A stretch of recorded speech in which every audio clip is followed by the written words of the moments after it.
y eso les quiero que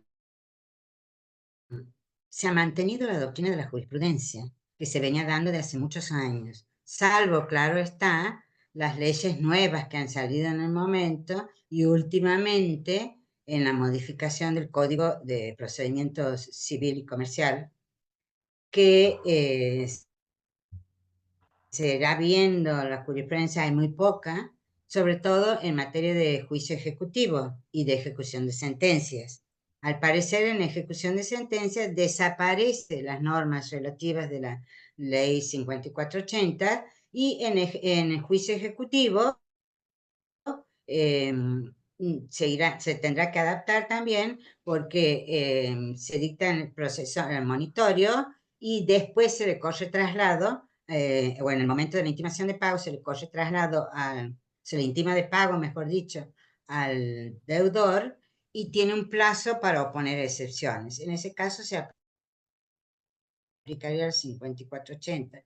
Y en el otro, no sé, habría que ver, porque en el otro era con excepciones o sin excepciones. Pero en el otro se dicta sentencia de entrada, digamos, al principio. Bueno, eso se irá viendo con el tiempo. La cuestión es que lo que le quiero observar es que las modificaciones que tenemos en la jurisprudencia de la Corte son por cambios de legislación.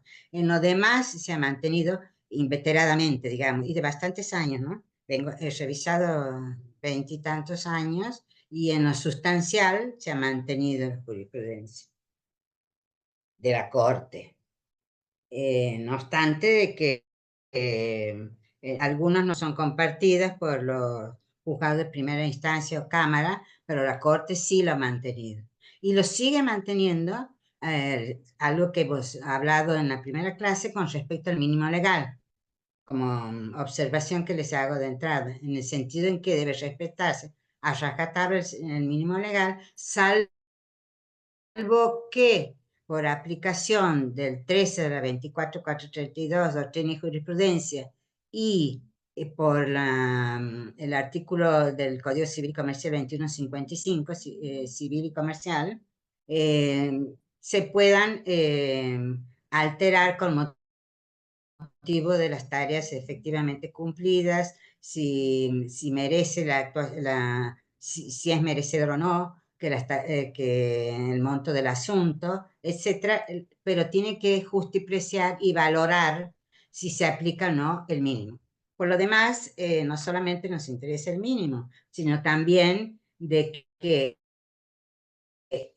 los límites que superan el máximo, que es lo que más nos interesa, del máximo de la escala arancelaria del 20 más el 55, que debe aplicarse en todas las etapas del juicio, en todas las tareas y en todas las instancias. Lo sigue diciendo la Corte, salvo las excepciones de esas dos leyes que le hemos dicho, que hemos comentado que la doctrina y jurisprudencia de la 24432 es muy acertada al decir que solo en casos excepcionales se aplican. Pero la regla es que está el 38 última parte para el mínimo y el 20% como máximo para el ganador y el 14% para el perdedor, ¿sí? O sea que eso lo mantiene la Corte hasta el día de hoy, hasta el año, hasta las últimas que he revisado del 2024. Eso es lo importante, digamos, en atención, en relación a que yo puse énfasis en la charla introductoria en esos dos aspectos, ¿sí? De que se respete el mínimo y que se respete el máximo también, ¿sí? Salvo excepciones. Y recomendaba, porque no solamente yo, sino toda la doctrina existente en el orden nacional, de que se aplique la doctrina y jurisprudencia que se ha dictado para la 24432 en la interpretación del 1255, porque el 1255 es somero, no está bien redactado y como que no diera lugar a las excepciones de su aplicación. Eso ya lo hemos visto, lo damos por visto, digamos. Pero lo importante es las recomendaciones que se aplique de la doctrina y jurisprudencia del artículo 13 de la 24432. Y sigue vigente también la del 505 en relación al 790 en cuanto al tope del 25%. ¿En cuanto a qué? Después lo vamos a ver en detalle, pero yo le doy un pantallazo de lo que he observado en tantos años, en el sentido de que en cuanto al 790 se regule como corresponde, ¿sí? Sin el tope del 25%. Siempre claro está para que para el principal no es para los incidentes, para el ganador no es para el perdedor, y toda la jurisprudencia que se ha elaborado alrededor del 550, que se seguiría aplicando. ¿Mm? Esos son los principios generales que he visto. En materia, la reducción en etapas en materia de incidentes se sigue manteniendo, ¿sí? Que lo hemos visto en el Power, que en materia incidental tiene 2 etapas, pero que hay que revisar si se han cumplido las 2. Si no se han cumplido, se regula por una sola etapa. Y después vamos viendo y les voy recalcando qué es lo que se va repitiendo, eso en general. Vamos a, también hemos visto a los privilegios como, a los gastos de justicia como privilegios en los que están incluidos los honorarios de abogado. ¿Por qué? ¿Por qué estaría? Porque sin el trabajo del abogado, el titular del crédito preferente, de una hipoteca, por ejemplo, o de una prenda, no podría cobrar su crédito si no fuera por la labor, o si no hubiera sido por la labor del abogado. Pero en una jurisprudencia que también se viene repitiendo, no es toda la labor del juicio completo, sino aquella que ha incidido específicamente en la percepción del crédito. Por ejemplo, en un juicio ejecutivo o en un juicio ordinario, no es la primera parte que para el abogado va a tener el mismo privilegio que el acreedor preferente. O sea, que va a ser recién en la ejecución de sentencia, ¿sí? Tanto para el juicio ordinario o sumario como para el juicio ejecutivo. Cuando se ejecute el crédito, sí, esos honorarios van a tener la preferencia del acreedor preferente. Y le dicen en un juicio de Banco Empresario de Tucumán con Cristian y Diego SRL sobre cobro ejecutivo de pesos, que el concepto de gasto de justicia involucra aquellas erogaciones que el acreedor preferente, en el caso amparado por una garantía hipotecaria, no podría haber eludido para el cuidado del bien común, así como se paga el obrero que ha mantenido, o el cuidador que ha mantenido la vigilia del bien para que no sea objeto de tropelías, el que lo ha pintado, el que lo ha arreglado, el jardinero, etcétera, que lo ha mantenido. También el honorario del abogado goza de privilegio, al igual que el acreedor hipotecario, porque sin el trabajo de él no podría haber cobrado su crédito. Entonces no podría haber eludido para el cuidado del bien común o para hacer efectivo su propio crédito. Una opción que en el caso solo alcanza la etapa ejecutoria propiamente dicha, en tanto ha sido la indispensable para tal fin. En rigor, dice la Corte, la labor profesional hasta la sentencia de trance y remate beneficia exclusivamente al ejecutante, posibilitando el reconocimiento de su crédito, careciendo de vinculación directa e inmediata con el interés del acreedor de primer rango, ¿sí? Eso sería cuando un acreedor de segundo rango, de segundo lugar hipotecario, cobra, pero está el de rango preferente que va a cobrar con abogado desde la sentencia de trance en adelante, ¿sí? Entonces, o sea, el acreedor preferente cobra el total, el abogado desde la sentencia de trance en adelante. Dice, por lo tanto, la etapa ejecutoria es la que adquiere relevancia a los fines del 3879, inciso 1 del Código Civil, Código Viejo, toda vez que lo acta indudablemente y constituyen gasto de justicia encuadrable en el privilegio legal. Vamos a ver otro también de la Corte, que habla de la división en etapas. Y esta dice que, así como el trámite del recurso extraordinario agota la labor profesional correspondiente a la instancia, recurso extraordinario se plantea ante la Corte de la provincia, si se tramita, se plantea, se le corre traslado y se concede o no, lo regula la Corte de aquí, ¿sí? Y no tiene etapas, sino siempre con etapas. Sin embargo, la Corte en esta oportunidad dice que se agotó con la sustanciación y posterior desestimación de la misma. Dice que la labor profesional cumplida con motivo del trámite del recurso extraordinario federal no admite la subdivisión en etapas prevista en el artículo entonces 44 de la 5480, hoy El otro 43. celular. Vamos Cualquiera de a acá otra. estoy oyendo. Qué pésima la vieja, que es la ¿Cómo? misma de los días, boluda. Ay, por Dios. No entiendo. Dice, ¿no se escucha? ¿Se escucha, doctor? Bueno. Vamos a concursos que ha dicho la Corte en materia de concursos, de verificación, honorarios profesionales, su inclusión o no en la remuneración fija, carga de la prueba. En este juicio se trata de un abogado que tenía relación con el posteriormente concursado, con una empresa posteriormente concursada. La cuestión es que el abogado no solamente asesoraba a la empresa,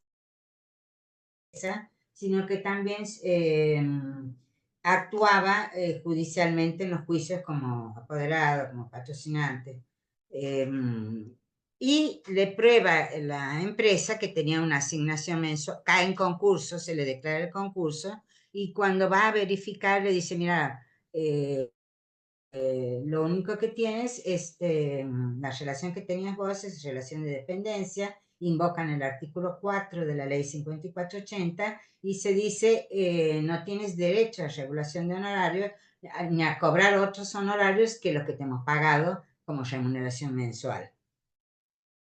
Y la Corte les dice, por lo tanto, a la empresa no le bastaba con demostrar que existía una asignación mensual fija, sino que además debió probar que la dirección letrada de los procesos cuya remuneración reclama el letrado estaba comprendida en la retribución fija asignada. Lo considerado hace posible decir sin error que no basta comprobar una asignación fija, sino que el artículo 4 es claro en que los trabajos deben tener vinculación directa con el objeto de esa relación profesional, lo que es materia de prueba, es decir, cuál es el objeto específico de la relación. En este caso, la empresa no ha probado que ese contrato comprenda también las actuaciones en juicio, actuaciones judiciales, y se lo condena al pago de los honorarios. No ha sido suficiente su invocación del artículo 4. Vamos a corte, incidentes concursales.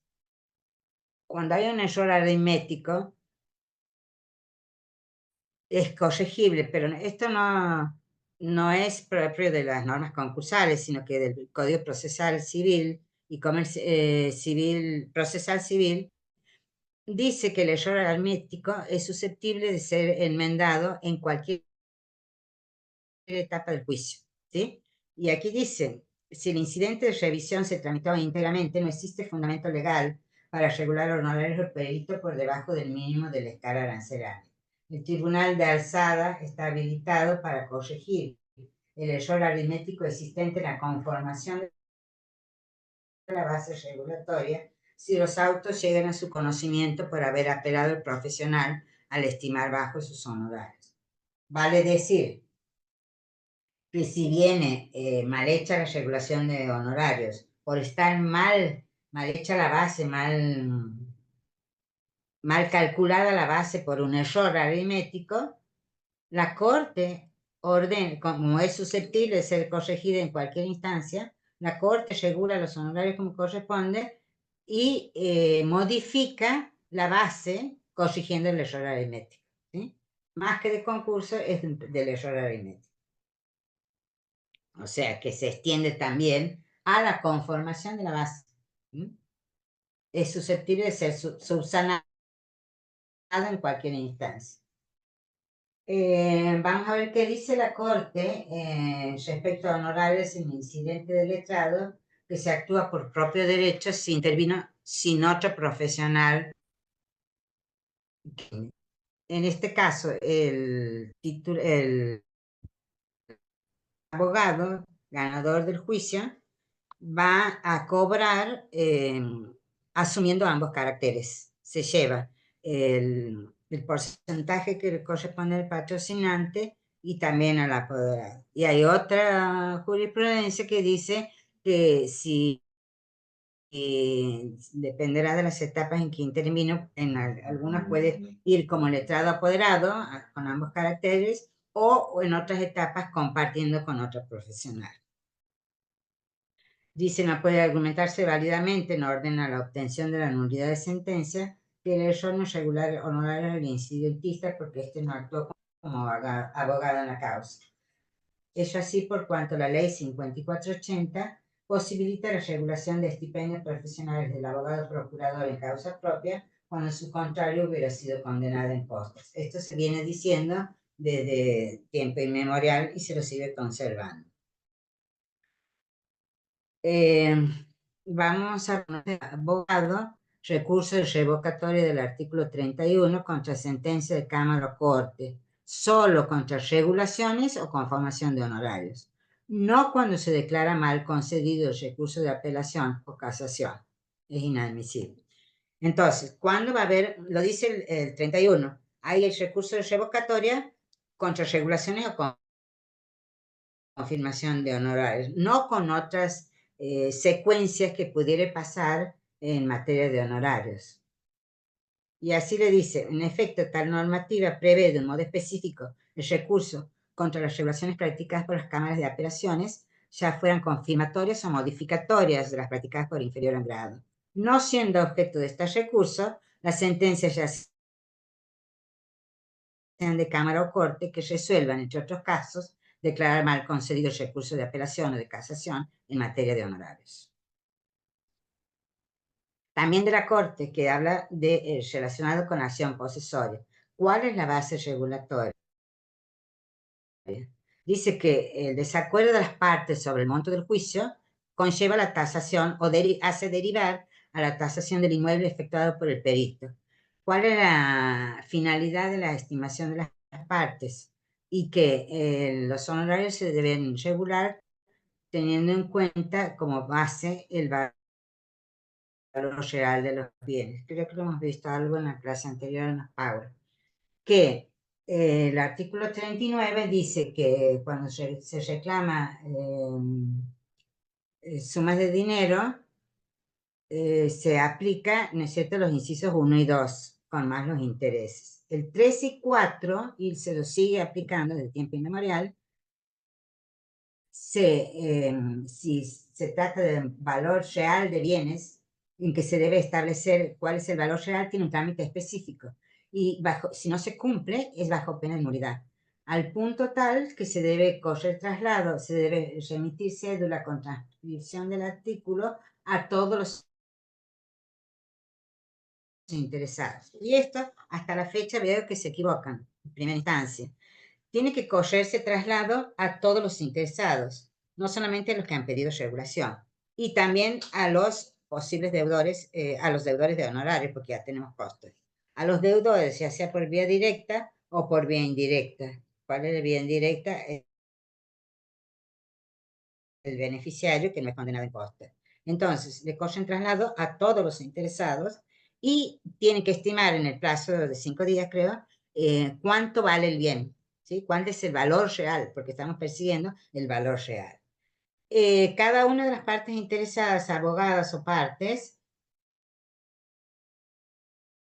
deudores directos o indirectos de los honorarios, tienen que contestar en el plazo fijado. Ahora, ¿cuál es el error que cometen en primera instancia?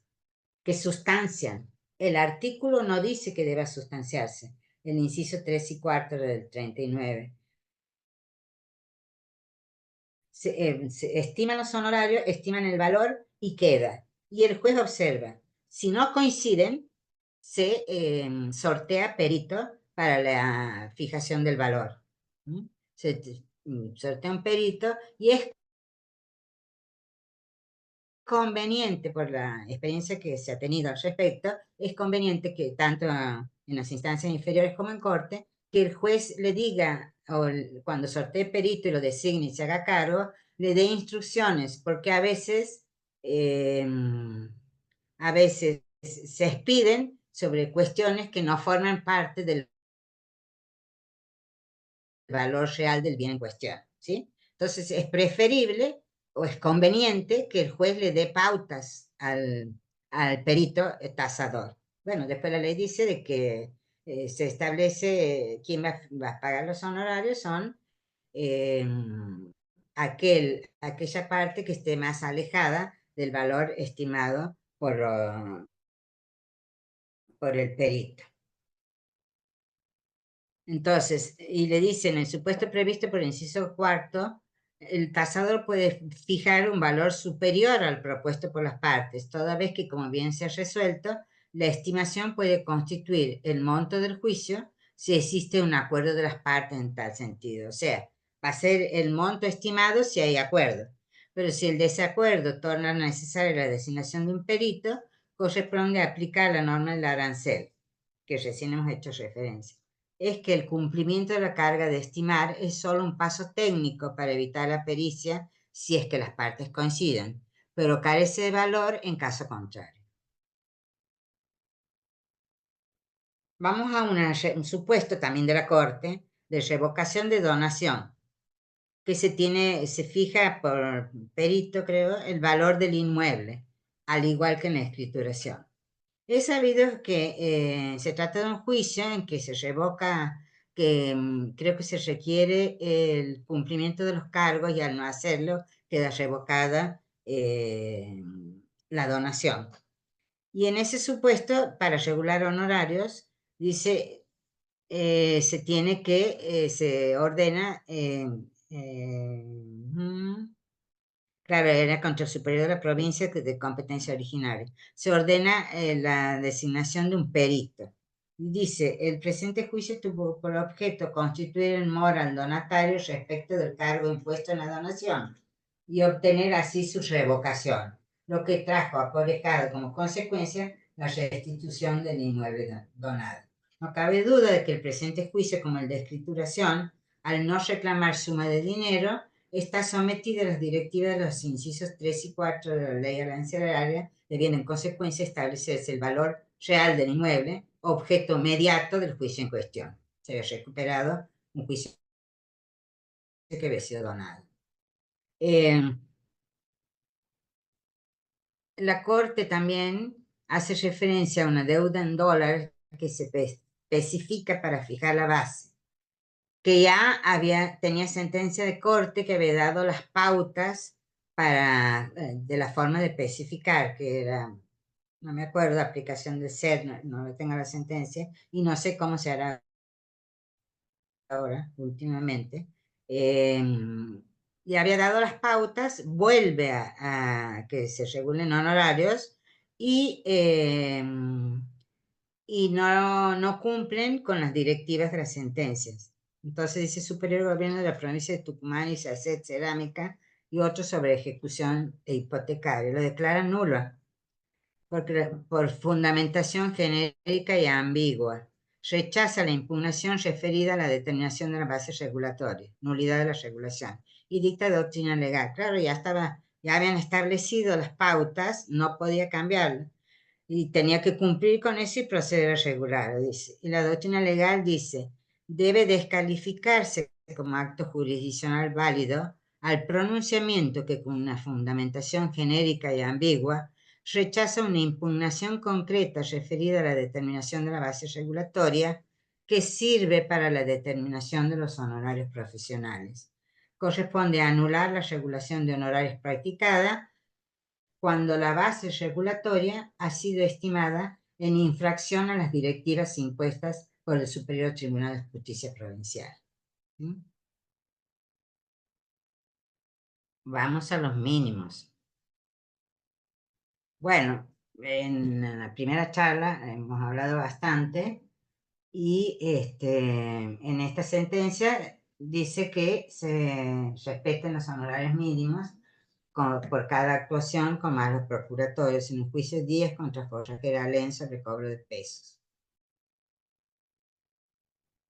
Y entre los fundamentos dice lo contrario, se debería interpretar que el letrado percibiría la misma suma si realiza su trabajo en una incidencia o recurso como en varias, entendiéndose que el espíritu de la ley vigente en el tema protege cada actividad profesional con una retribución mínima.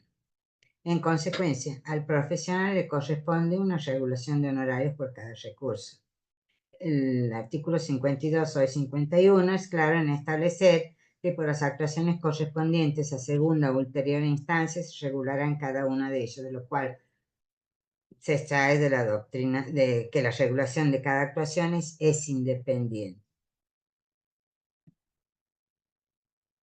La expresión única instancia contenida en el artículo de la ley se refiere a la 24.432. Está referida a las costas del proceso principal y no abarca las generadas durante las actuaciones incidentales, por no ser ellas consecuencia directa de la obligación derivada en el litigio judicial, como tampoco comprende el proceso de ejecución de sentencia.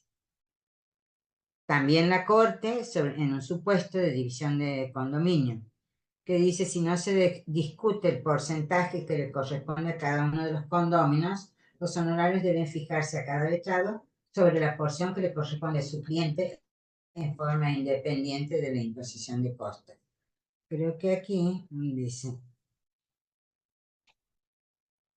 porque la litis se inicia por la necesidad que el actor tiene de partir el bien y de disponer de su porción y nadie está pretendiendo el todo. Por ende, debe casarse la sentencia conforme a la siguiente doctrina legal.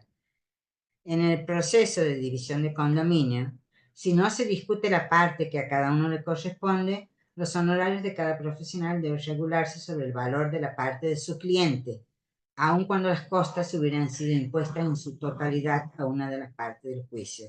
Los autos deben volver al tribunal a fin de que por intermedio de quien corresponda proceda a regular nuevamente el criterio.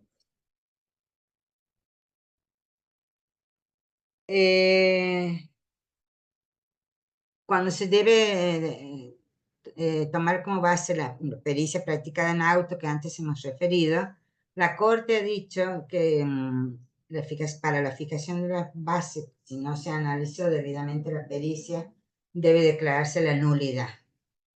Y con la siguiente doctrina legal, resulta descalificable como acto jurisdiccional válido el decisorio que resuelve las cuestiones planteadas en una fundamentación circunstanciada apoyada en los elementos de juicio que permiten la correcta solución de la cuestión. Se aplica una doctrina legal genérica, pero les cuento que se refería porque no se analizó debidamente la pericia presentada en auto. El juicio es Seoane Automotores contra Caja Popular de Ahorro de la provincia de Tucumán.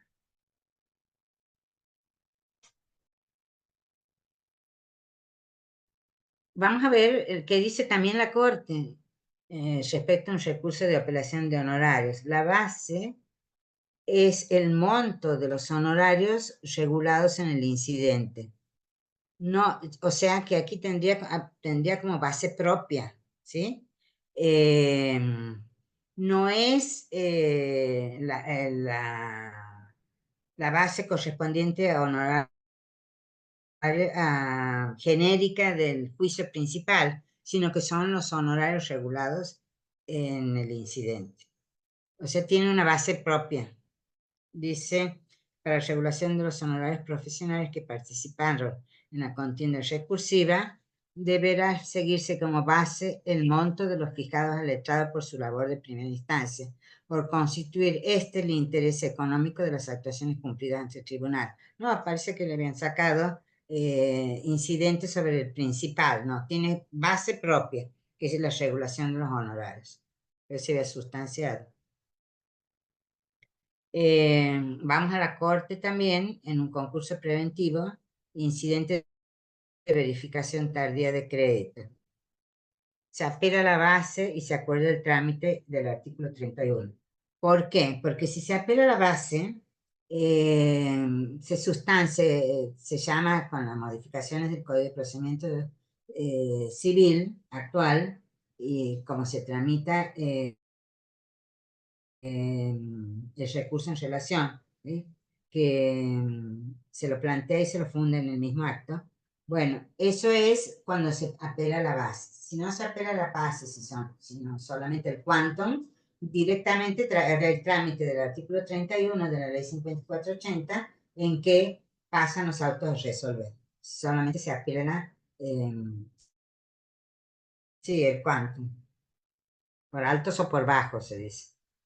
Eso se dijo en el juicio de Gorburo, Luis y otros sobre concurso preventivo, incidente de verificación tardía de crédito. Y la doctrina legal dice que es nula y debe descalificarse como acto jurisdiccional válido el pronunciamiento que aplica el trámite del artículo 31, primer párrafo, cuando en la apelación se objeta la base regulatoria y tenía una base propia, que eran los honorarios. ¿Sí?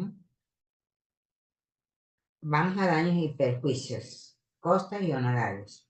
Su imposición y determinación de la base regulatoria debe hacerse según la suma que por daño moral fija la sentencia. Se fija como doctrina legal.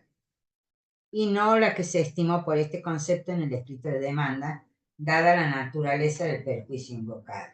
Es un tema específico este de regulación de honorarios y particular, en materia de daños y perjuicios, y se distingue en cuanto hay daños subjetivos y daños objetivos. Daños objetivos son aquellos que son estimados en la demanda y que no se modifican. Por ejemplo, el valor del automotor chocado cuando ha sido totalmente inutilizado, o el valor de los repuestos, el valor de parte de una casa o de los arreglos que han debido hacerse por una construcción al lado, etcétera. Esos son daños materiales. Lo que se pide en la demanda, eso va a ser objeto de la base.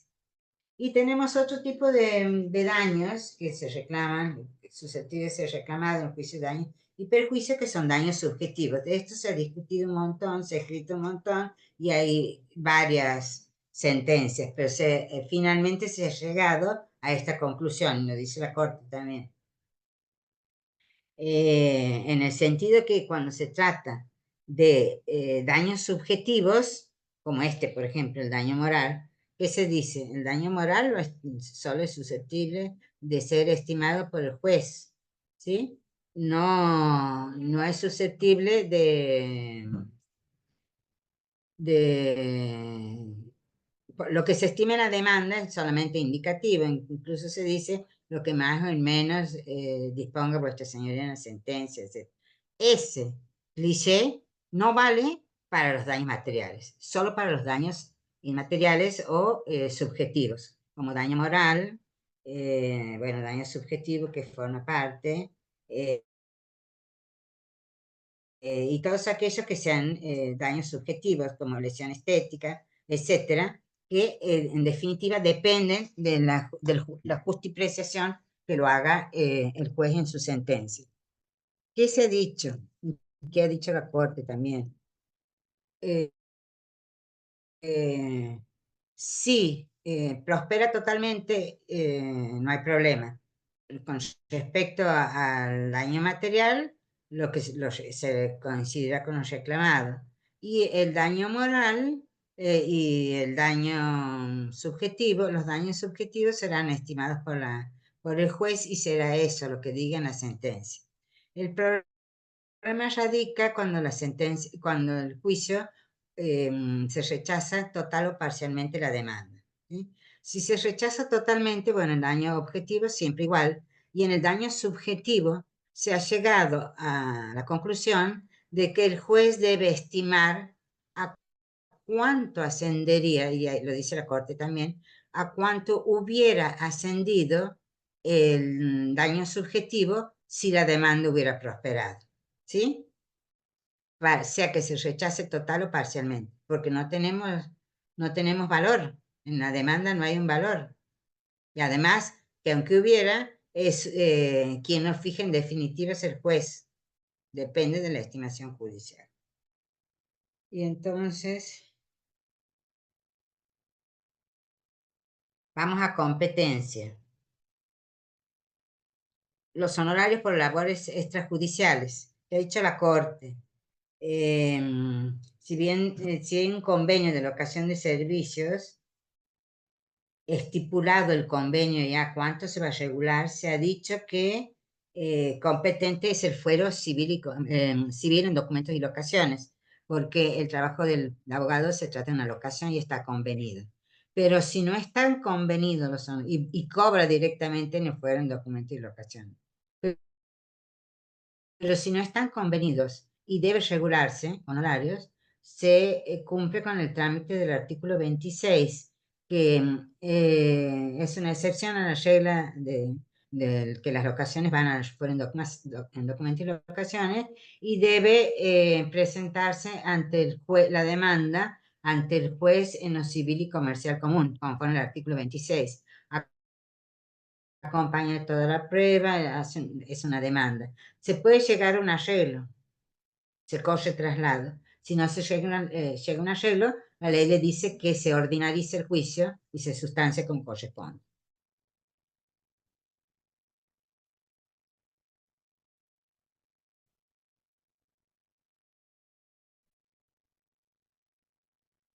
Bueno, ¿qué ha dicho la Corte en materia de redargución de falsedad? Sin contenido patrimonial. Si no tiene contenido patrimonial, bueno, en el caso se ve impugnado de falsedad una fotocopia certificada del traslado de la demanda de un juicio conexo, por lo que el objeto litigioso no está constituido por el cobro de suma de dinero, ni por bienes, ni servicios, como tampoco involucra cuestionamientos a la titularidad o la posesión de bienes. En consecuencia, en las concretas circunstancias de auto se advierte que la acción carece de contenido patrimonial. Vamos a quiebra. Hay dos casos de quiebra con caducidad de instancia, que son larguísimas. Vamos a tratar de extraer títulos y a qué se ha llegado, que son bastante interesantes, pero para el periodo de quiebra que caduca. Le puede pasar, le interesa a cualquier abogado porque no se necesita ser especialista para esto. En este caso, creo que se pidió la quiebra de un ingenio y la pide la FIP. La FIP sí, la FIP de GEI. Se agravia de los honorarios regulados por la labor profesional realizada. Dice, ¿por qué? Porque se agravia de las normas arancelarias y la base regulatoria. Este supuesto de quiebra que concluye por caducidad de instancia, obviamente no está en la ley de concursos, que trae los supuestos de cuando la quiebra finaliza. ¿Sí? Entonces, se sienta jurisprudencia y se dice qué norma se va a aplicar. No es la norma de concurso. ¿Y qué dice la Corte? Se aplica las normas correspondientes al juicio ejecutivo. Y dice, al no existir norma específica sobre el tema, solicitud de quiebra que concluye por caducidad, se adopta aquella que se estima de trámite similar, que en el presente caso es el 62 de la 5480, que trata de procesos ejecutivos, teniendo en cuenta que no existen razones válidas para apartarse del principio general, consistente en que la acción tiene límite del interés que corresponde a adecuar las peticiones de quiebra que concluye sin haberse declarado la misma al monto concreto del crédito que sirve de sustento al requerimiento, debiendo tomarse el monto del crédito denunciado por aquel como quantum sobre el cual aplicar la escala arancelaria. Bueno, esta sentencia es rica en varios puntos, pero vamos a ir sobre los principales, si no vamos a estar toda la tarde. Entonces se aplica el 62 y se aplica sobre qué monto también.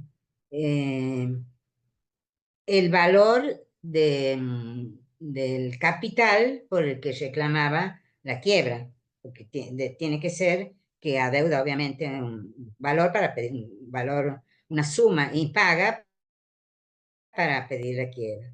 Esa suma impaga como capital es la base. Ahora, se discutía qué intereses eran. Creo que se sustancia que la DGI pedía que sea con el valor de las boletas con las que se había pedido la quiebra. No es el valor de las boletas. El valor de las boletas, ¿por qué? Porque tiene el capital y tiene, nosotros sabemos que el Estado nacional, provincial o municipal tienen leyes específicas que establecen intereses distintos a los de un juicio común.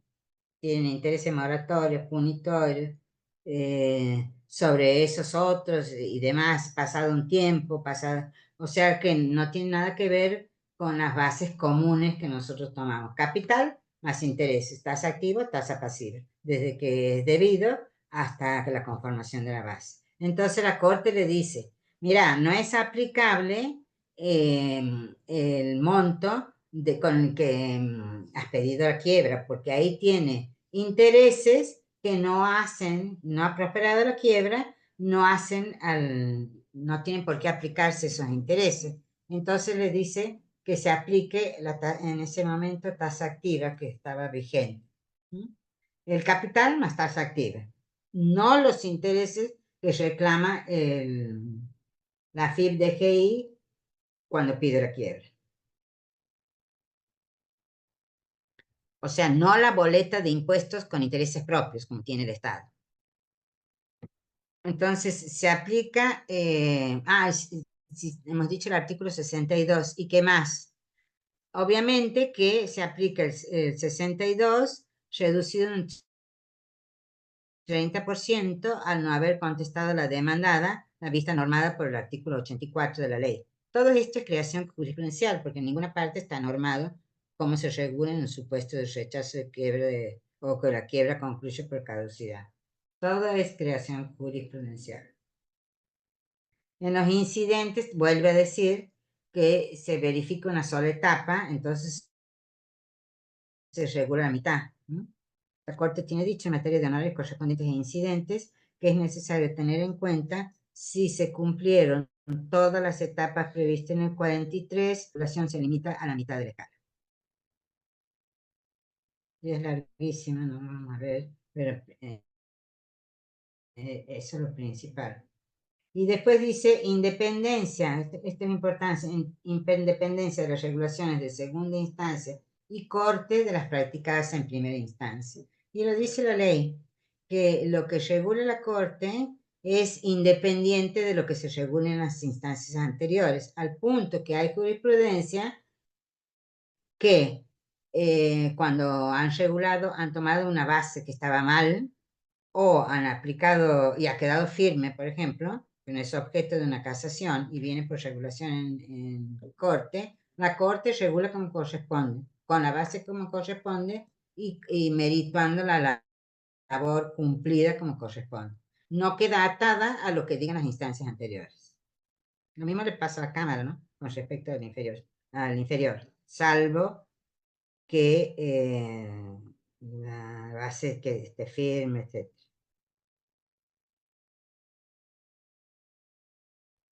Pero cuando solo viene para regular honorarios también en segunda instancia, aplica las normas que ella estime menester o necesarias y no las que la han aplicado mal en primera instancia.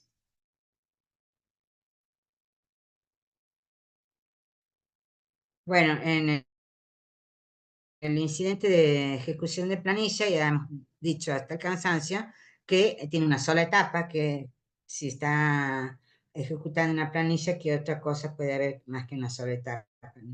No, no hay pruebas, mayormente qué pruebas van a producir.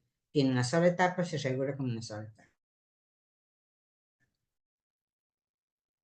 se limita a la mitad de la escala.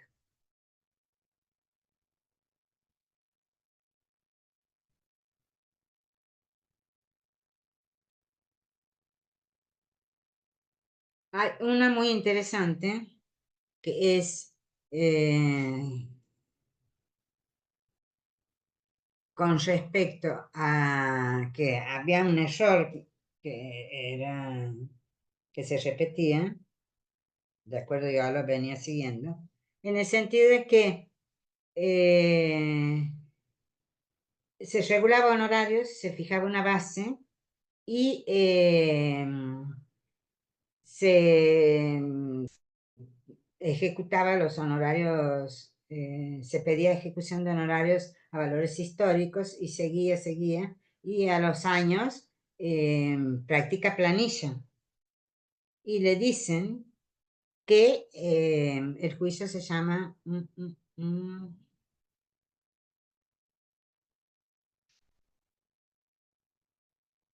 Didonato. Es importante Didonato contra Insol y otro sobre cobro sumario. Y le dicen incidente de ejecución de honorarios. No, señor. Los intereses que le corresponden cobrar al abogado al ejecutar los honorarios son aquellos que se devengan a partir de la fecha en que se fijó la regulación de honorarios. No importa desde cuándo ha sido. No precluye. Y esto habían pasado varios años porque habían ocurrido otras incidencias que habían interrumpido o se habían ocupado de otros temas y había quedado esto. Y entonces la Corte le dice, puede liquidar los honorarios desde el momento en que se calculó la base regulatoria. Pasa también, sobre todo en el fuero contencioso administrativo, que dicen que tienen este criterio errado de que no es a partir de la base, sino a partir de que se dicta sentencia de tránsito y remate. No, el abogado pelee siempre o trate siempre de que es a partir de la fijación de la base.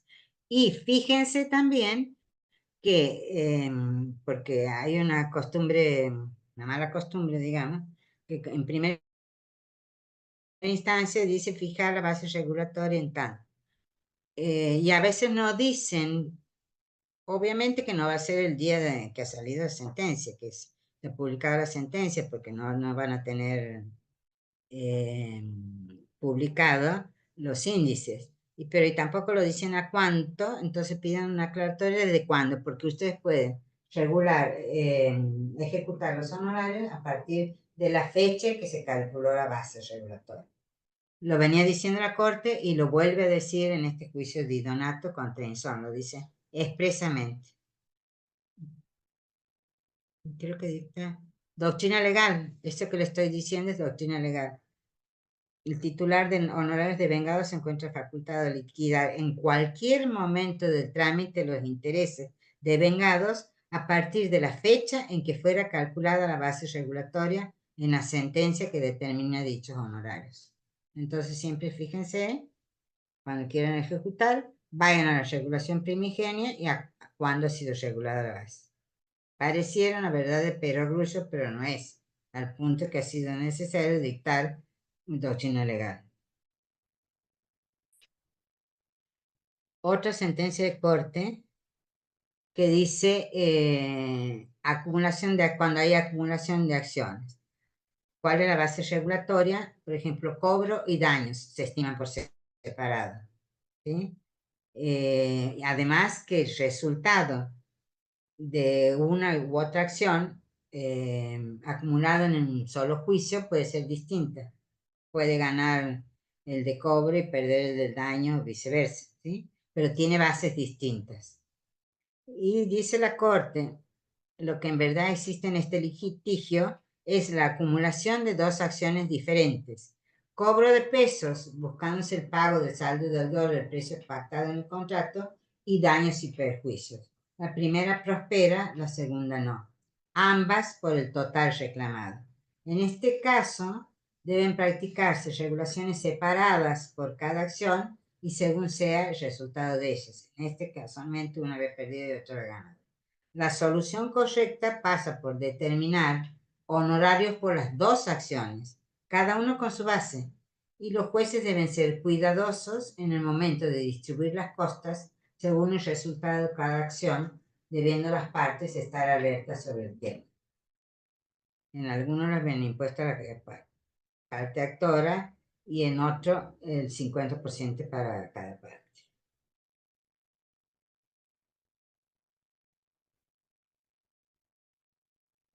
¿Están cansados? Les pregunto si están cansados. No me contestan. No, Bien, no, bien. estamos cansados. Bueno, Pero estamos cerca de las 5. ¿Quiere que hagamos la pausa acá, bueno, doctora? bueno, Bueno, a las aquí ahora volvemos. 10 minutos. ¿M? Bueno, yo no estaba cansada, ¿no? Ah, no, sigamos Pero entonces. Perdón. Sigamos. no, Estoy no, ahora por usted. por ustedes, paremos aquí, paremos Perfecto, aquí. perfecto.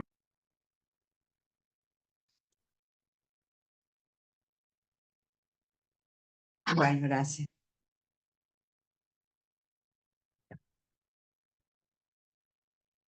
Otra jurisprudencia de corte. Dice que una sola parte estima el monto del inmueble en evaluación fiscal.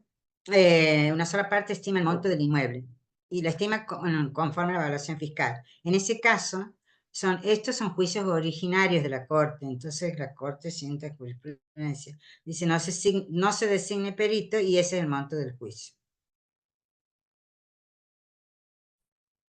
Llama la atención porque,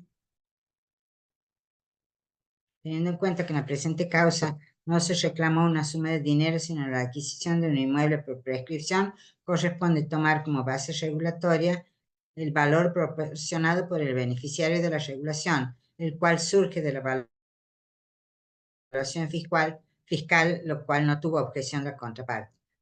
Pienso que debe haber tenido un pacto de potalitis porque renunciar a la estimación si es que ha ganado, no surge quién ha sido el ganador. Bueno, vamos a prescripción adquisitiva también de corte. También establecen que la base es el valor fiscal, porque la pericia estaba mal confeccionada.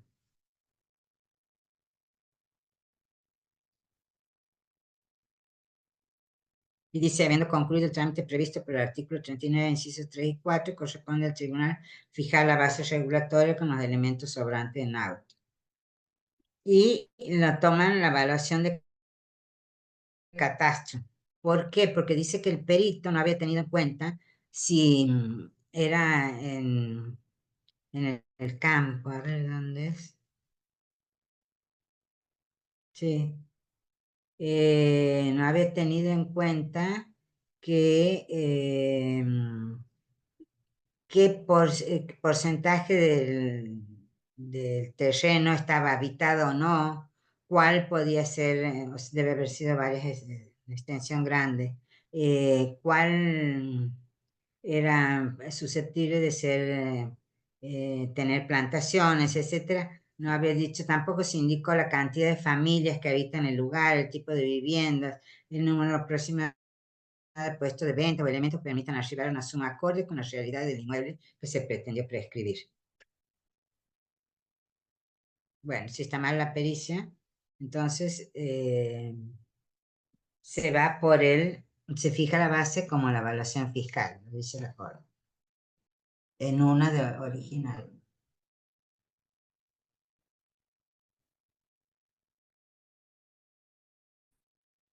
No sé si yo si era abogado, me parece que me opondría. O pediría una nueva pericia. ¿No? Aquí tenemos también otra quiebra caducada, similar a la quiebra anterior y que se aplica a la misma jurisprudencia que ya lo hemos visto. ¿Sí? ¿Cuál es la base? El monto del crédito más los intereses comunes, no los intereses que tiene el crédito. Este me parece que era rentas.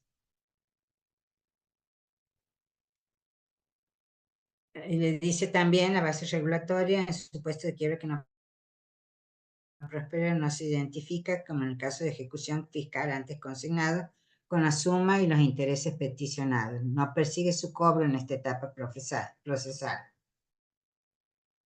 Es larga. Y se dicta doctrina legal en el supuesto de quiebra dictada, pedida por el acreedor que concluye por caducidad de instancia. La base regulatoria está conformada por la suma de los créditos invocados en la demanda, y es la misma que la otra, a los fines de justificar sumariamente su crédito en los términos del artículo 83 Ley de Concurso y Quiebra, con más intereses calculados a la fecha de la regulación. En tal supuesto no corresponde liquidar los intereses correspondientes a los créditos reclamados en las ejecuciones fiscales individuales invocadas por el acreedor en el pedido de declaración de quiebra. Vamos a ver otra de la Corte, que hay perforación del mínimo y tiene en cuenta, para perforar el mínimo, tiene en cuenta las tareas realizadas y lo analiza. Eran como 3 o 4 cuerpos, analiza la demanda, cuántas hojas tenía, la contestación, las pruebas en qué consistían de una parte, de la otra, los alegatos, y recién decide. Y dice, en cuanto a la base, dice, en caso de demanda parcialmente rechazada, como en el caso de autos, la base regulatoria se encuentra compuesta por la suma de condena, a la que se agrega el monto de la demanda que ha sido rechazado. Hemos visto en otro juicio de otra clase. Tal criterio coincide con la regla establecida por la Corte de la Nación al postular que no existe diferencia alguna en los valores en juego según que la pretensión deducida en la demanda prospere o sea rechazada, ya que esos efectos la misma trascendencia tienen el reconocimiento de un derecho incorporado al patrimonio del interesado, como la admisión de que el supuesto derecho no existe. En este caso, la Cámara estaba en juego un ingenio, creo, ¿sí? New York sobre quiebra contra Banco del Tucumán. Había regulado por la demanda en cuanto prospera y no cuánto había sido parcialmente rechazada y no el monto de la demanda por el rechazo de la demanda. ¿No? Y después viene la valoración de la 24.432 del 13.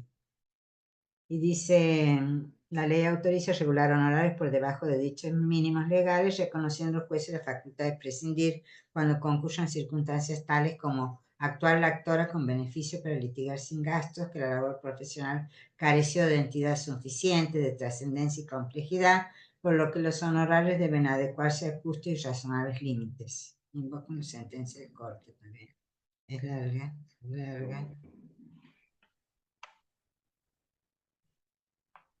Y dicta doctrina legal. Corresponde aplicar el artículo 13 y reducir los honorarios de los profesionales intervinientes cuando la aplicación del mínimo de la escala arancelaria, teniendo en cuenta el elevado monto de la base regulatoria, da como resultado una regulación desproporcionada con la labor profesional efectivamente cumplida conforme a las circunstancias del caso. O sea que la aplicación del 13 es excepcional. Lo dice la Corte, recogiendo jurisprudencia de todo el país. Al regular honorarios en un concurso preventivo, en la etapa de homologación del acuerdo, ¿cuál es la base que se toma? No lo dice la ley y dice que la Corte, que es el valor del informe general del síndico más intereses a tasa activa, se aplicaba en esa época. El juicio se llama Fond de Villa Viviana sobre concurso preventivo. Me falta bastante, les digo, ¿no? Voy a ir haciéndola más corta. Daños y perjuicios, base regulatoria, conclusión sin sentencia por caducidad de instancia. Lo que hemos hablado recién, deben estimarse los daños subjetivos, o sea, el juez debe dictar sentencia estimando a cuánto hubieran ascendido los daños subjetivos, ¿sí? Y en cuanto a los daños objetivos, los reclamados de la demanda. Por eso dice, debe estimarse los daños subjetivos y la base no es lo reclamado en la demanda por tal concepto. El juicio Gómez Víctor Javier versus Fesa Oliveira José Sebastián y otros sobre daños y perjuicios. Lo mismo que en una demanda rechazada.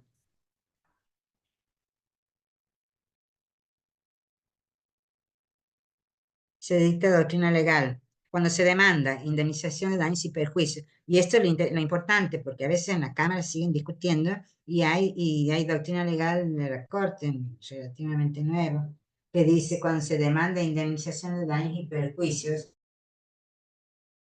de carácter subjetivo y el juicio concluye por caducidad de instancia sin sentencia definitiva, a los fines de establecer la base regulatoria, el juez o tribunal debe cuantificar los resarcimientos reclamados por el accionante en concepto de daños subjetivos. En consecuencia, debe reenviarse los autos al tribunal interviniente a fin de que, con la integración que corresponda, se dicte la sentencia. Y este es un caso interesante, se sienta jurisprudencia, no se había pronunciado la Corte hasta entonces sobre los honorarios correspondientes a una expropiación directa. ¿Sí? No había antecedentes. Y en fallo dividido se dice que es el monto de la sentencia que se dicte en concepto de valor expropiatorio, más la suma depositada por el gobierno al promover demanda. Bueno, hay disidencias, se logra mayoría con un vocal que no era de la Corte y se dijo en esa época, no, pero esto va a cambiar porque no es así en la nación tiene otra ley, no como la nuestra.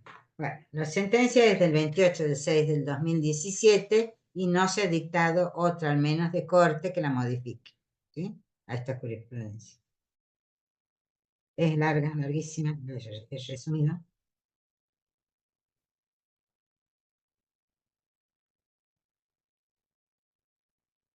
Algo les digo eh, resumido. Concretamente, si el legislador provincial hubiera querido establecer en los supuestos de expropiación directa que la base regulatoria es la diferencia indemnizatoria entre la reconocida en la sentencia y la depositada por el expropiante, lo habría legislado expresamente como lo hace la Nación, tal como lo hizo para la expropiación irregular. Sentado el precedente, cabe concluir que en los juicios de expropiación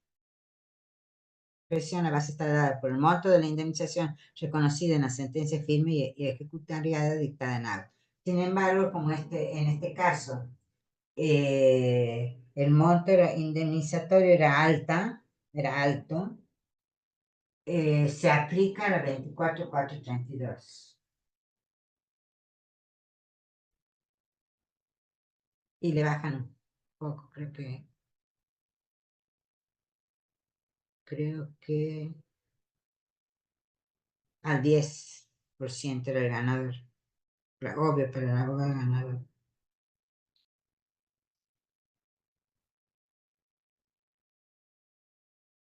Y muchísimas jurisprudencias. Y la doctrina legal, el que ya les había anunciado, dice en el juicio de expropiación, la base regulatoria no se ha modificado hasta la fecha, está conformada por el monto de la indemnización establecida en la sentencia de conformidad al artículo 58 de la ley 5480. Corresponde aplicar el artículo 13 y reducir los honorarios de los profesionales cuando la aplicación del mínimo de la escala arancelaria, teniendo en cuenta el elevado monto de la base regulatoria, da como resultado una regulación desproporcionada con la labor profesional efectivamente cumplida conforme a las circunstancias del caso concreto. El juicio se llama Provincia de Tucumán contra Romani, sobre expropiación.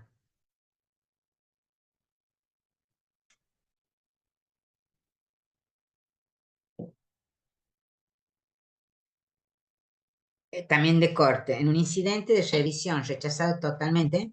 Bueno, lo que pasa es que era un desastre la base regulatoria. Lo dejemos pasar porque es muy técnico, es muy de concurso.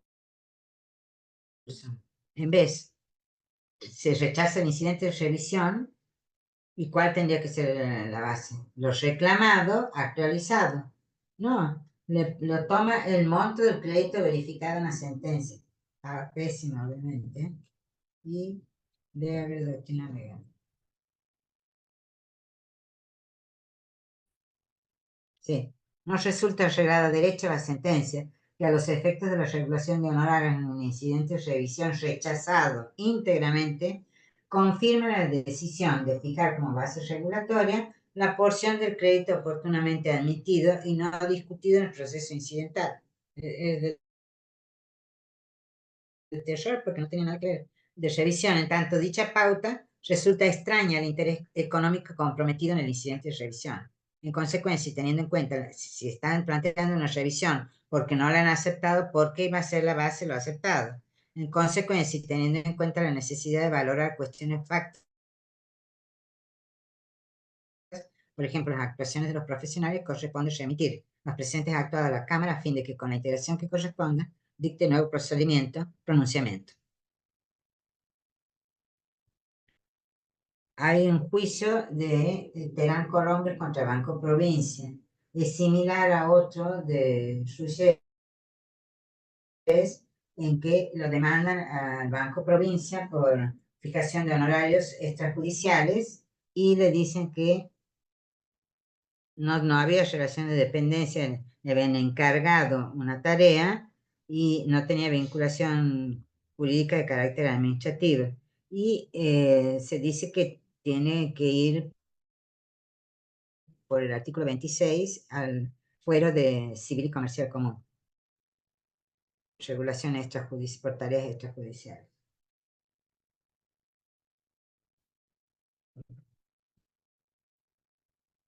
Bueno, ¿cuál es la base regulatoria en incidente de revisión rechazado? Incluso intereses, y declaran la nulidad por no acatar la doctrina legal de la Corte. Vamos a la doctrina legal que dice: resulta descalificable como acto jurisdiccional la sentencia de Cámara que omite pronunciarse sobre la aplicación a la materia de batida de precedentes de la Corte, expresamente invocadas por la recurrente al provocar su jurisdicción. No sé si ya le han dicho, porque vuelven a insistir.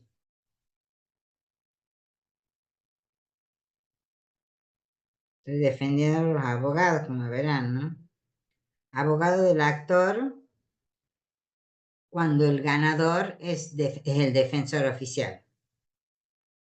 Resulta que el actor estaba patrocinado por el defensor oficial y gana el juicio y se imponen las costas por su orden. Entonces, la corte le dice: no, ¿por qué por su orden? Si es ganador, no importa. Ah, porque el fundamento era que como el defensor no cobra honorarios, bueno, no cobra honorarios, pero las costas no es solamente los honorarios. Ese era el planteo que había hecho la parte. También hay otros gastos de juicio que forman parte de las costas, ¿sí? Y le hacen lugar. Es arbitraria y por ende nula la sentencia en la que el juzgador, violentando la expresa directriz del entonces 105 del Código, se aparte de la aplicación del principio objetivo de la derrota en materia de imposición de costas, sin explicitar un fundamento adecuado a ese fin que efectivamente condiga con alguna de las excepciones previstas en los incisos de la mentada norma.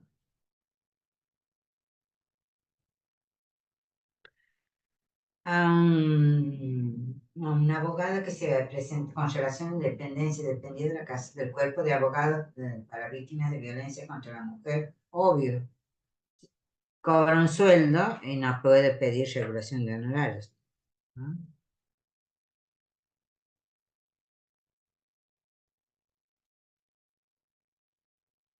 Esta es una sentencia muy rica, la de Saavedra, que ya les he nombrado, y cuando les mande los powers, les voy a mandar, porque habla del mínimo legal y trae casi toda la doctrina y jurisprudencia del país.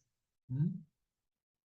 Se llama Saavedra Carlos Antonio sobre concurso preventivo e incidente de apelación de sentencia promovido por la sindicatura. Es larguísima, pero lo bueno es que sirve para el abogado para invocarla tanto cuando el mínimo legal, sino también cuando el tope, cuando le rebajen el tope del máximo, ¿no? O cuando les parezca alto, en algunos jueces les parece alto y le aplican la ley sin una adecuada valoración, digamos. Bueno,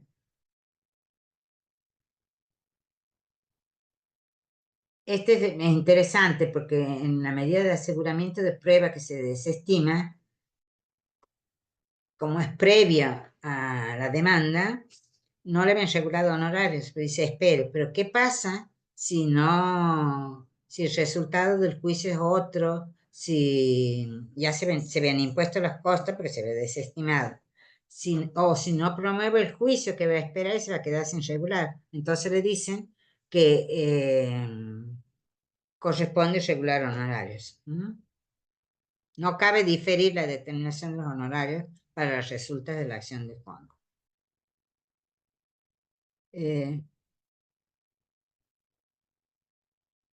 Y también decimos que cuando en un incidente no susceptible de abrir la prueba, falta la configuración de la segunda etapa. Entonces, es regular la mitad. Medidas cautelares. Embargo preventivo en contra del Estado provincial, ya lo hemos hecho referencia, honorarios de abogados, carácter alimentario del crédito, inconstitucionalidad de los artículos 2 y 4 de la 88-51. En esta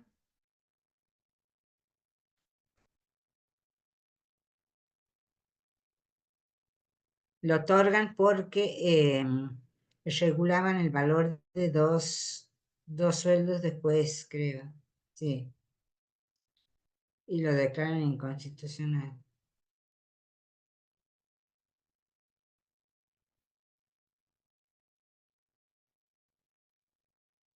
Amparo informativo.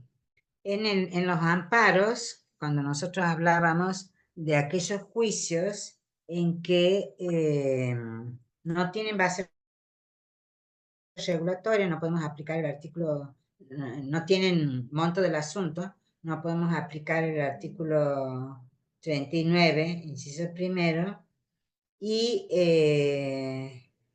y tampoco tienen un referente regulatorio, como es aquel supuesto de la jueza que había sido depuesta, pero que no se reclamaban los honorarios, los salarios caídos, ¿sí?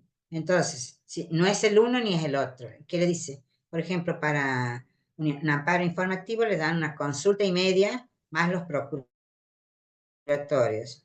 No, el otro que digo yo que tiene un referente regulatorio es para las acciones de nulidad de impuestos y cuando no se reclama la devolución de los impuestos declarados nulos.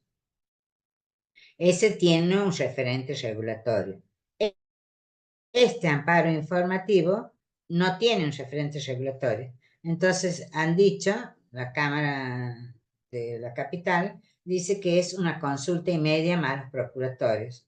Hasta ahora 2 años o 1 año se decía, y la Corte también tenía sentencia que decía que en materia de amparo son 2 consultas escritas, más los procuratorios. Este es de Cámara. Y lo habíamos criticado aquello que no le querían regular. Al menos 1 y media. Bueno, aquí hay otro de la Corte, parecido. Es una acción de nulidad de cláusulas contractuales. Este es un proceso sin monto, pero sí tiene, le dice que inaplicabilidad de las escalas arancelarias, criterio jurisprudencial de la Corte Suprema, 20 consultas escritas. El juicio se llama García Alejandro del Carmen con Viñuales, Anínez, García versus Archivil y Luchi Daniel. Es del 22. Les puede mandar también.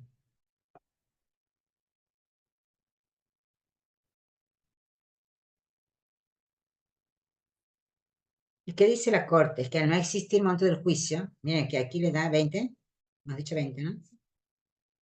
20 consultas escritas, allá 1,5.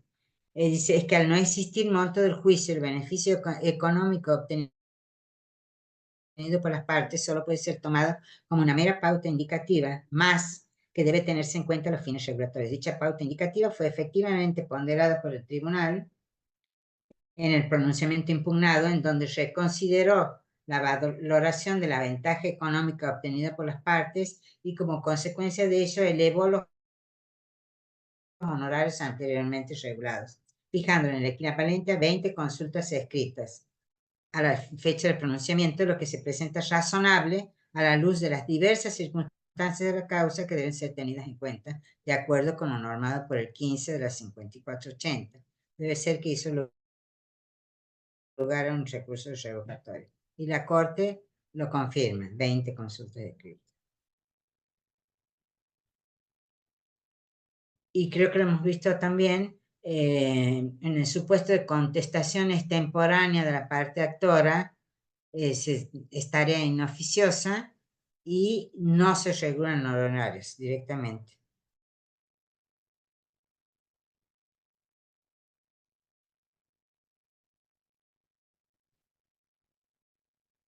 Y la Corte lo dice, y esto va para algunas cámaras que no lo aceptan, que dice los honorarios, regulación por actuación en la alzada, regulación independiente por cada recurso y no única por la instancia. A los fines regulatorios de segunda instancia, los recursos de apelación que fueron elevados y tramitados por ante la Cámara sentenciante constituyen actuaciones que generan como retribución a la labor profesional la regulación de honorarios independientes por cada una de ellas.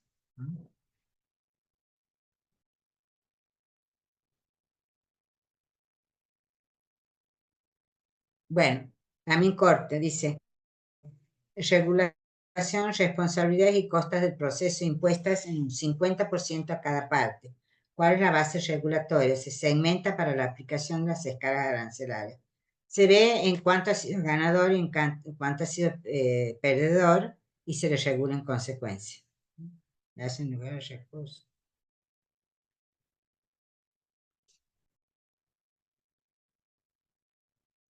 Solicitud de regulación, prescripción liberatoria de la acción para la fijación de honorarios. Oportunidad para oponer el inicio del plazo. ¿Qué dice la Corte? Que se debe tener en cuenta si, en qué momento ha planteado la prescripción de la acción de honorarios. Hay la prescripción de la acción para solicitar la regulación de honorarios y otra para honorarios ya regulados. Vamos a la primera. Vino tarde la abogada porque el planteo lo tiene que hacer cuando el abogado pide la regulación de honorarios. Y generalmente que dice proponga la base o que esté atento para plantear, porque si viene después que están regulados es tarde, ¿sí? Y por eso dice al momento que constituye la primera oportunidad en juicio para hacer valer la acción de prescripción liberatoria. Una etapa es la prescripción de la acción para fijación de honorarios y otra la de cobro.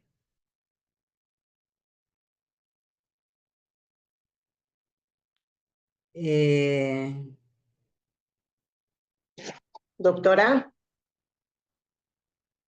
Sí. ¿qué tal? Buenas tardes. Buenas tardes. Le hago una pregunta. Lo que me escucha. Disculpe, me olvidé de hacerle una observación, de hacerle una recomendación o un pedido a ustedes. Si las preguntas las podemos dejar para el último y así las contestamos a todas juntas, ¿le parece? Así Sí, perfecto. procuramos terminar esto. Entonces, les pido que por favor las preguntas las hagamos 15 minutos antes de terminar y que ahí les contesto. Bueno, vamos.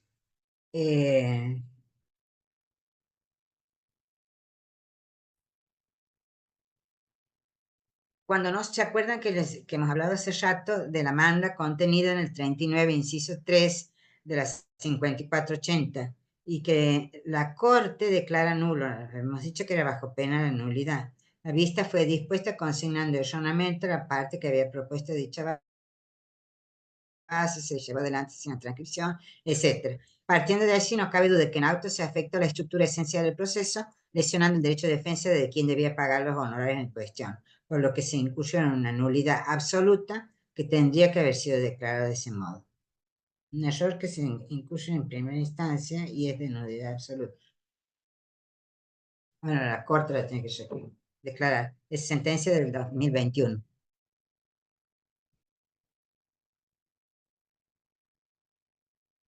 Vamos a competencia. Regulación de honorarios por actuación extrajudicial. Bueno, ya hemos visto que es el fuero civil y comercial común conforme al artículo 26.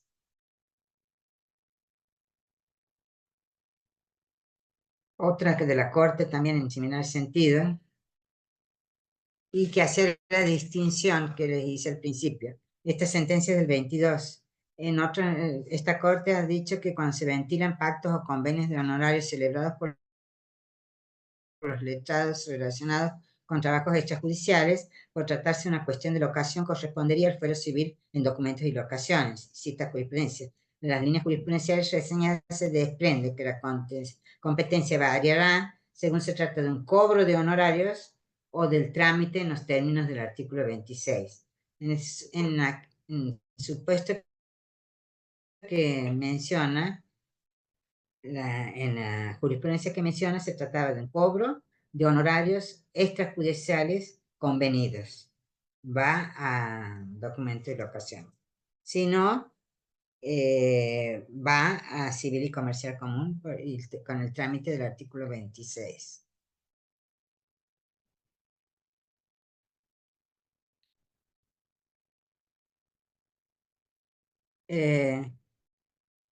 Se trata de los juicios iniciados con anterioridad a la promoción de un concurso preventivo, a la apertura de un concurso preventivo, que son atraídos por el concurso, por el fuero del concurso. Y entonces, ¿quién regula honorarios? A los juicios, por ejemplo, juicios, este se trata de un juicio ejecutivo, se ve iniciado tramitado con anterioridad y viene al concurso por el fuero de atracción. ¿Quién tiene que regular? El juez de la causa, en el que tramitó con anterioridad.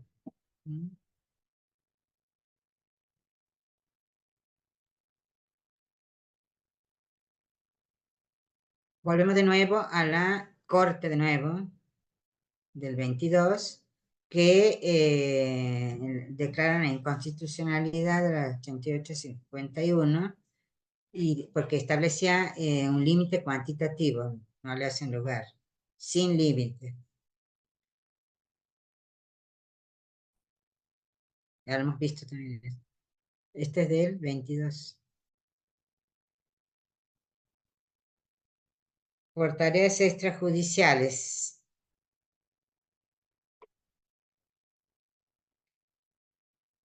Tiene que ir a la improcedencia de recursos, tiene que haber que pedirlas en el juzgado en documentos y locación, en civil y comercial común.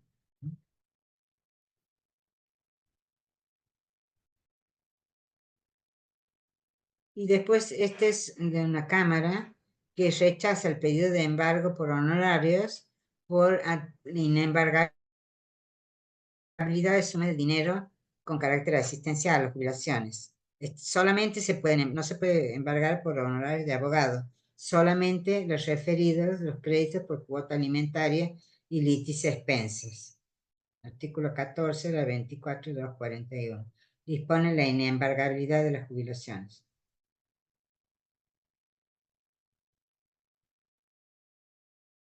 Y una interesante, que es la omisión del pago de los aportes previsionales que habilita la Caja de Previsión y Seguridad Social a su cobro judicial. Bueno, el colegio lo sabe, y cuando me consultaron una vez en la Corte, en el sentido que se debe, no se puede arreglar honorarios, una vez que se ha regulado honorarios, es difícil arreglar por un monto distinto. ¿Por qué? Porque la caja de previsión es notificada de toda regulación de honorarios y está facultada a promover juicio al perdedor por la 6059 de los aportes jubilatorios. Se subrogan los derechos del abogado, ¿no? Contribución del 10%. Habilita la acción de la caja de previsión.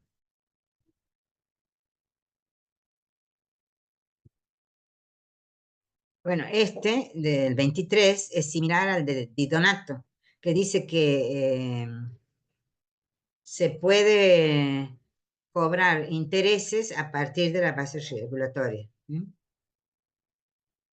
Aquí dice, luego corresponde aplicar al caso la doctrina legal sentada en el precedente de Donato, según el cual, en palabras de la Corte, el titular de honorarios regulados se encuentra facultado a liquidar en cualquier momento del trámite los intereses devengados a partir de la fecha en que fuera calculada la base regulatoria en la sentencia que determina dichos honorarios. Bueno, en el juicio de daños y perjuicios ya lo hemos visto, esta sentencia del 23, que se mantiene, y lo ha dicho la Corte, determinación de la base regulatoria, rubros indemnizatorios, objetivos y subjetivos. Ya lo hemos visto.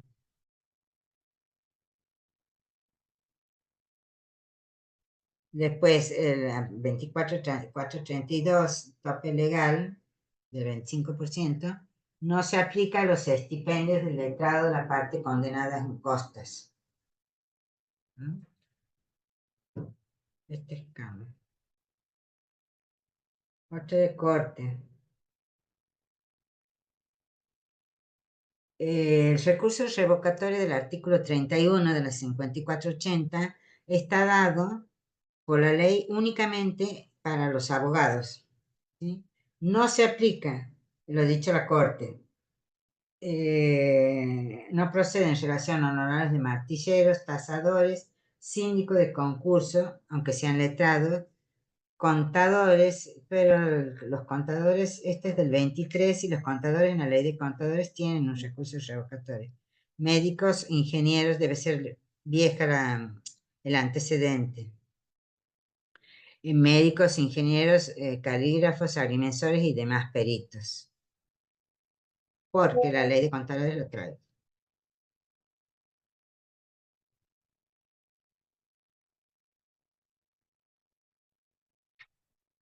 Y bueno, como venimos diciendo, hay doctrina legal, nos resulta ajustada a derecho la sentencia que al resolver el recurso revocatorio del artículo 31 se aparta con fundamentación insuficiente y aparente de lo previsto en el artículo 38 de esa normativa, fijando los honorarios profesionales por debajo de ese mínimo legal. Hay disidencia, ¿no? Hay disidencia de 2 vocales. Y la firman 3 vocales. Disidencia del doctor Leiber y Estefan, y la dictan Pose, Esdar y Rodiscamp. O sea, sigue vigente.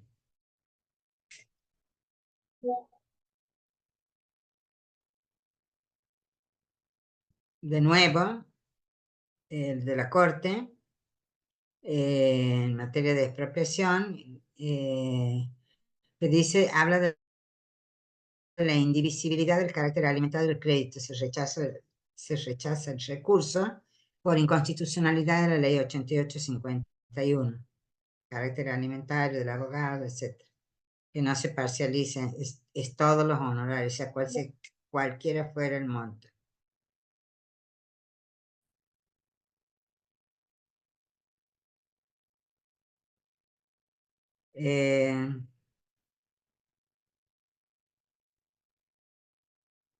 ¿A cuánto estamos? Honorario, regulación por actuación en recurso extraordinario federal, monto inferior al mínimo legal, procedencia excepcional. ¿Por qué? ¿Por qué le hacen? Pese a que antes le he dicho que se sigue respetando, porque aquí se trata de juicios que sigue un mismo abogado y que lo vive planteando lo mismo de hace varios años y vive perdiendo. Eso es lo que ha valorado, ¿no? Y entonces le han dicho, no, dice, atendiendo al valor vigente de una consulta escrita, ocasionaría una evidente desproporción entre ese arancel mínimo legalmente y la importancia de la labor cumplida en el recurso de casación, dado el resultado obtenido y el interés patrimonial comprometido. O sea que en este caso particular, porque ya lo venía viendo la Corte que hace el mismo planteo y lo pierde, lo viene perdiendo hace bastante, es que no le dan el mínimo.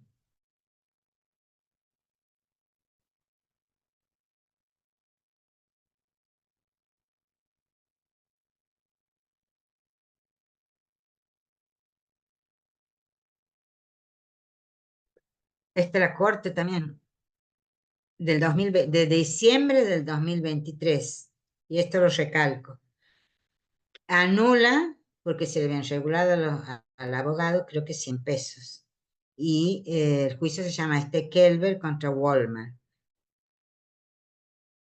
En definitiva, de todo lo que hemos visto, bueno, voy a ver si puedo terminar. En ese de Kelber, que tiene dos disidencias, de Leiva y de Stofan, se dice, respecto a la dignidad de la profesión de abogado se encuentra íncito. Les leo porque es importante que se mantiene lo que venimos diciendo desde la primera charla. Entre otras cosas, en su remuneración, por ello los umbrales retributivos mínimos consagrados por las leyes arancelarias han sido establecidos con la intención de dignificar el ejercicio de la abogacía. Diremos que lo mismo cabe para el caso que nos ocupa. Argumentos no centrales fueron ya descartados, etc. En consecuencia, y conforme lo considerado, conteniendo el vicio de arbitrariedad, corresponde casarla y anularla en el punto materia de grados. Si bien hay dos disidencias, hay tres. Sí, ya estamos en horario. Bueno, lo dejamos aquí para la última clase. Queda nada más que 22, 23 y 24. Paramos aquí. Quiero ver el power.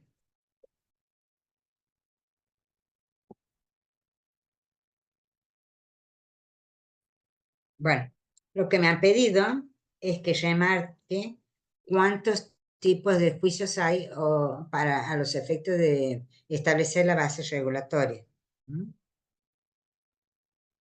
Dice toda actividad profesional. Vamos al... ¿Miren dónde está? Supletoriedad, sistema legal. ¿Está ahí en la pantalla? Bueno.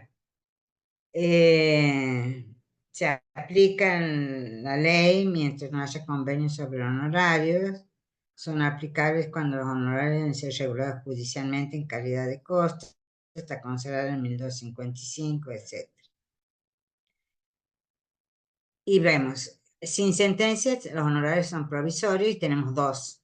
El que se aparta del juicio, que es del 22, y el del 18, que al cumplirse cada etapa. Y después tenemos, según el tipo de proceso. En esto me he pedido que recalque. 3 tipos de proceso tenemos.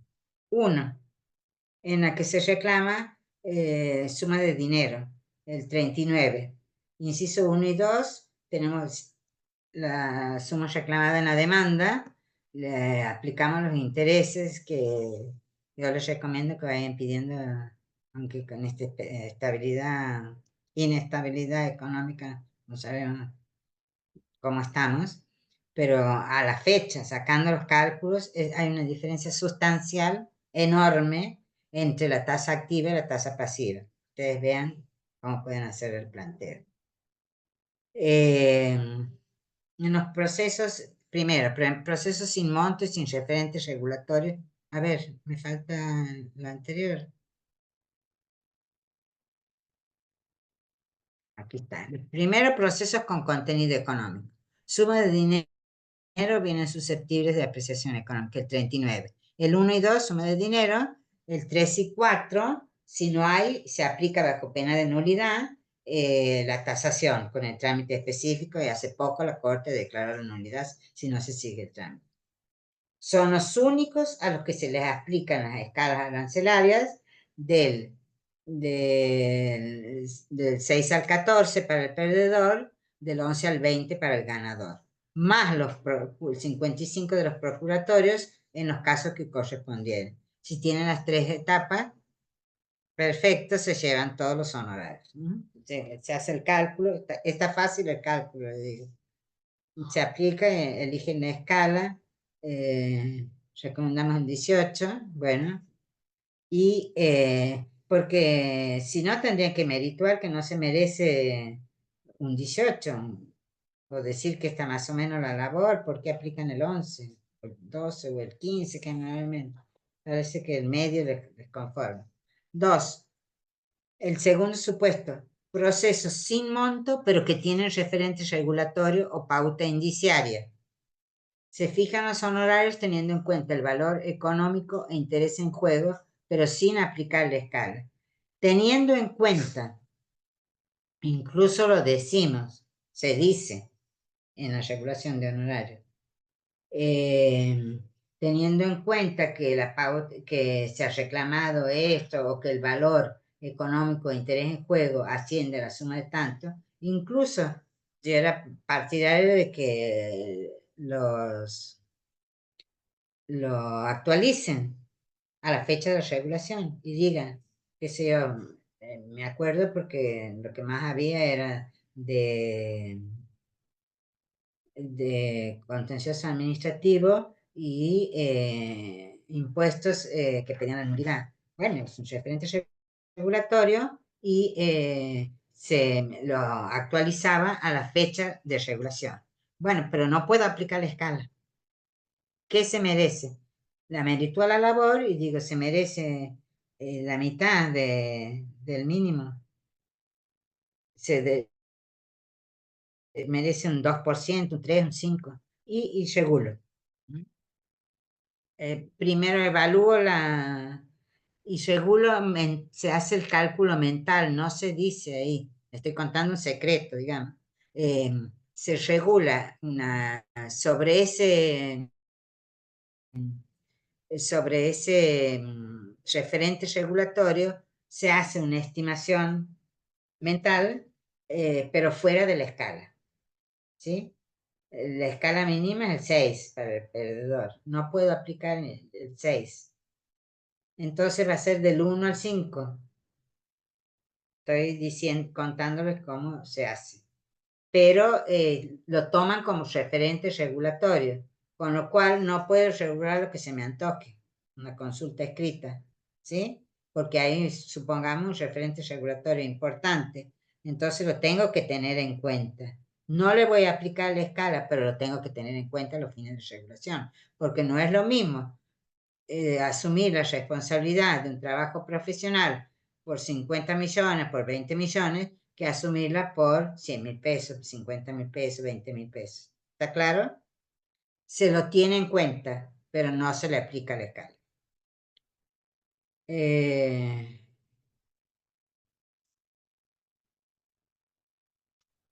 Y tienen ejemplos ahí.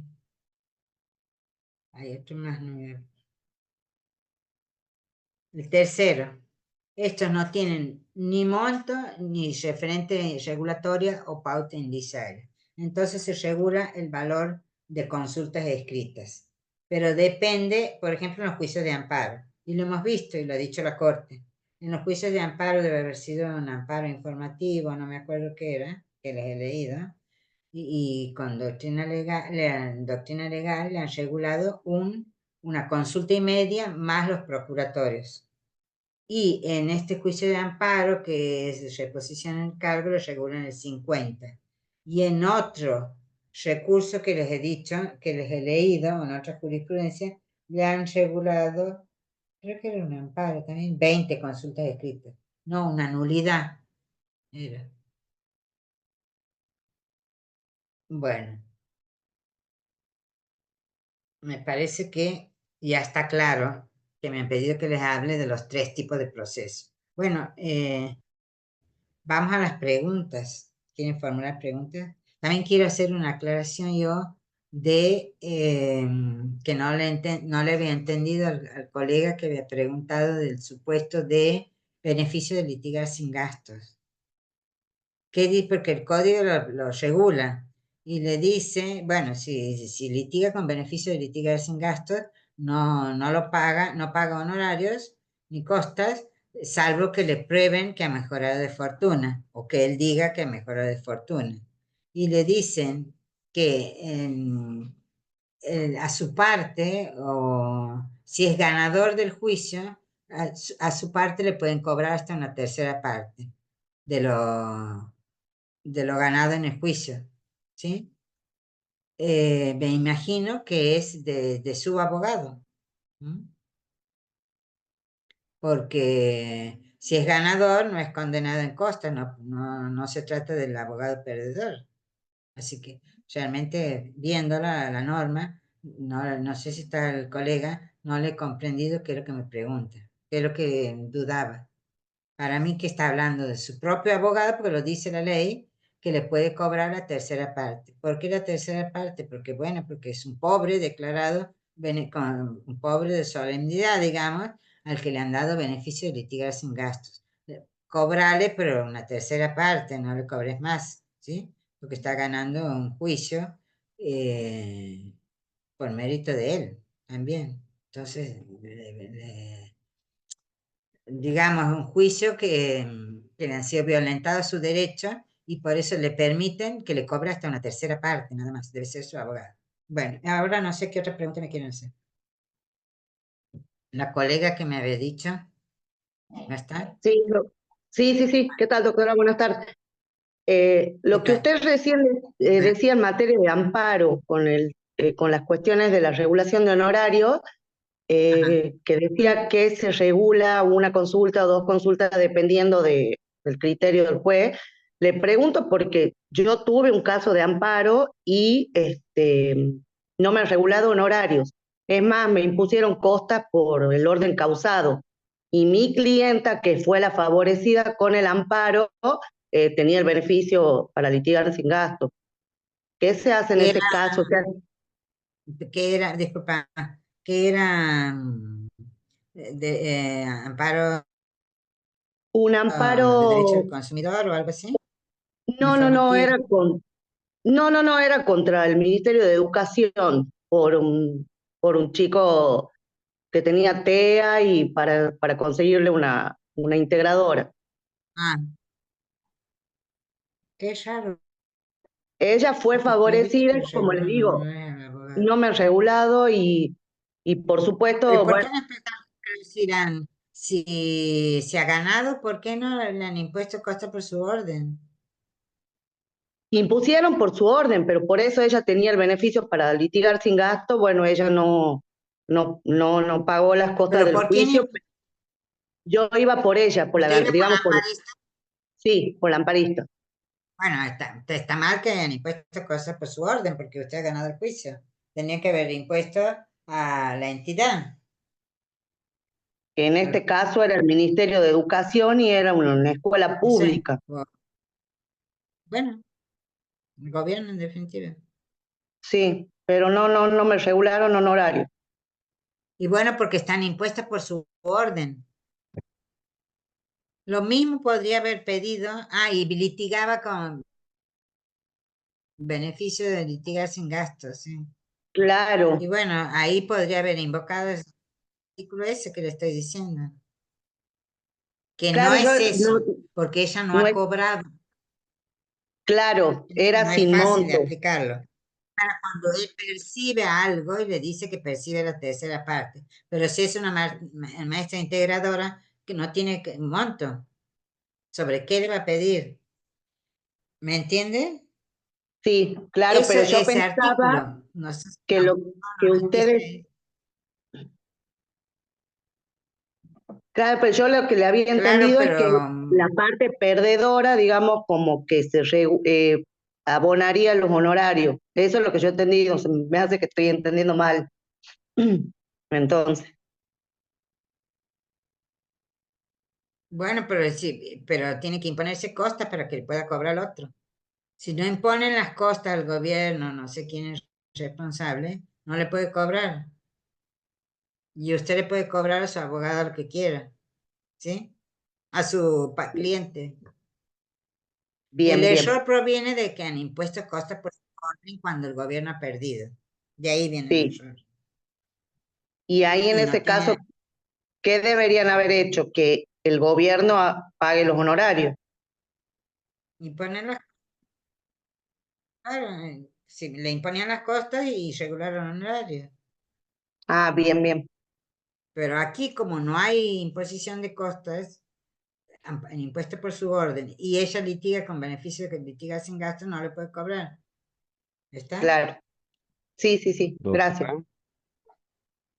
Doctora, El error está en la imposición. Sí, en el caso que plantea la colega, sí que me... con respecto, ¿me escucha, doctora? Sí, En lo el caso escucho. que plantea la colega, con respecto de este beneficio de litigar sin gastos y las costas por el orden, Sí. ¿no sería en ese caso lo mismo merecedora de una regulación de honorarios y en ese caso no sería ejecutable esa regulación de honorarios justamente por el beneficio? Si mejora de fortuna, le cobra al cliente, sí. Puede pedir Exactamente. regulación. Así le planteo. Yo creo que la Usted regulación, siempre tiene que regular. El tema es que si exactamente, lo es puede cobrar o merecedora no. igual. Sí, perfecto. Claro, la parte de la ejecución y del cobro Ella me entiendo que eso va por otro lado. hablando del cobro. La regulación Bien, la tienen que hacer, aunque sean costas por su orden. ¿Por qué? Porque le puede cobrar cuando mejora de fortuna a su cliente. Al gobierno no, porque no le han impuesto los costos. A eso voy. correcto, correcto. Ok. Gracias, doctor. ¿Ah? De nada.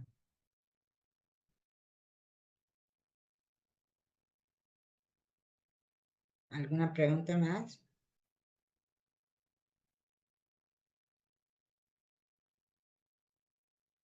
Bueno, si no hay preguntas, estamos en horario justo, doctora, así que les damos las gracias a todos los presentes, a la doctora, y los esperamos la próxima clase, que es la última, que es el 10 de septiembre a las 16 horas. Bueno, muchas gracias, doctor. Nos Muchas vemos. gracias. Muchas gracias, doctora. No tienen Hasta por luego. qué. Un